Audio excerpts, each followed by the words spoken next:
Olá, seja bem-vindo ao nosso canal. Eu sou o André Lima e estamos de volta no HQ Cine Mais. E dessa vez com um assunto bem peculiar: podcast. Isso mesmo, podcast dentro do podcast. O termo podcast vem de uma junção de iPod, dispositivo de reprodutor de áudio da Apple, e broadcast, palavra em inglês que significa transmissão. Com a diversidade dos conteúdos como notícias, música, arte e game, o formato caiu muito no gosto dos brasileiros. Ainda pode parecer estranho para alguns, mas a verdade é que os brasileiros estão ouvindo cada vez mais podcast. Uma pesquisa realizada em 2019 a 2020, divulgada pela Associação Brasileira de Podcast, o universo brasileiro de podcast ainda é masculino. 72% dos ouvintes são homens. A média de idade do ouvinte brasileiro é de 28 anos e os assuntos que mais interessam são cultura pop, humor, comédia, ciência, história e política. O interesse por podcast sobre o feminismo cresceu 8% desde 2018. Claro que esse número mudou significativamente de lá para cá. Mas afinal, o que é um podcast? Basicamente é um programa de rádio que pode ser ouvido pela internet a qualquer hora, por meio do celular ou do computador, com temas de duração variadas. O ouvinte pode acessar conteúdos em áudio para se informar, para estudar ou passar o tempo. É uma ferramenta com infinitas possibilidades. Podcast tem muita semelhança com rádio, mas se distingue principalmente em relação aos perfis dos ouvintes, que são pessoas que têm acesso à internet, e a grade de programação que o rádio possui, em que o ouvinte consegue interagir ao vivo. Mas e aí? Como surgiu o podcast? O podcast surgiu em 2004 a partir da junção de duas tecnologias, a partir de um arquivo de sonoro pela internet, o MP3, e o RSS, um arquivo de distribuição de informação em tempo real pela internet, que era no princípio utilizado por blogs e páginas de notícia. A partir disso foi possível agregar vários áudios em um único lugar, facilitando a vida do ouvinte e abrindo portas para a criação de uma cultura do podcast. A popularização dos smartphones e da internet banda larga tem contribuído para aumentar cada vez mais o público das chamadas podosfera. Segundo dados do Centro Regional para Desenvolvimento de Estudos sobre Sociedade da Informação, vinculado ao Comitê Gestor da Internet no Brasil, 3 a cada 4 brasileiros acessam a internet.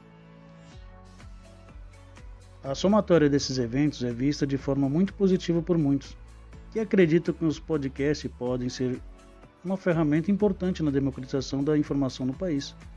Do ponto de vista de quem ouve, há a facilidade de acesso e autonomia do ouvinte, que pode ouvir o que quiser, onde e quando quiser, sem estar preso a uma grade de horário do rádio.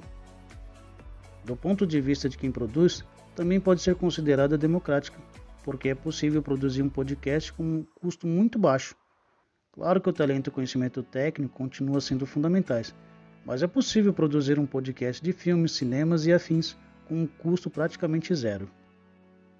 Nos Estados Unidos, o mercado do podcast, que é maior do mundo, atinge cifras milionárias. Estimativas da EIB, divulgada antes da pandemia, apontam que em 2021 a indústria estadunidense pode bater o recorde de 1 bilhão de faturamento.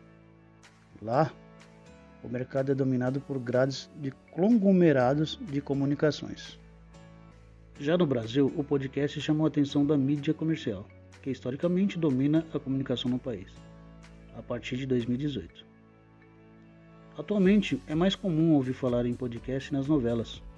As emissoras têm criado conteúdo usando seu quadro de artistas e comunicadores, além de comprar direitos autorais de podcasts famosos, como aconteceu com o caso Evandro, do Projeto Humano. Mas apesar dos avanços dos grandes conglomerados de mídia para dentro da podosfera, pode ser preocupante. Há uma questão mais grave em curso: os investimentos de milhões de dólares no Spotify, que busca para ser para o podcast o que o YouTube é para a distribuição de vídeos na internet. Os produtores de vídeos têm uma relação de dependência total com o Google, que é a dona do YouTube. Eles precisam ficar constantemente se submetendo às regras sob o risco de perder a audiência, de ter seus vídeos desmonetizados.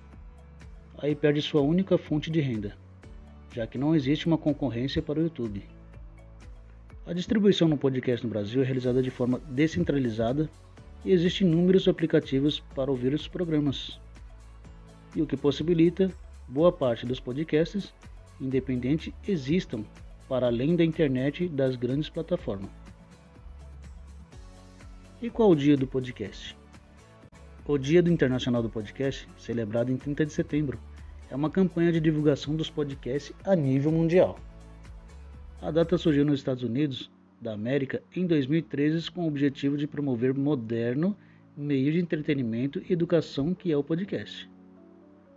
Depois do sucesso do Dia do Podcast em 2014, a data foi renomeada para o Dia Internacional do Podcast para incluir todo mundo na celebração.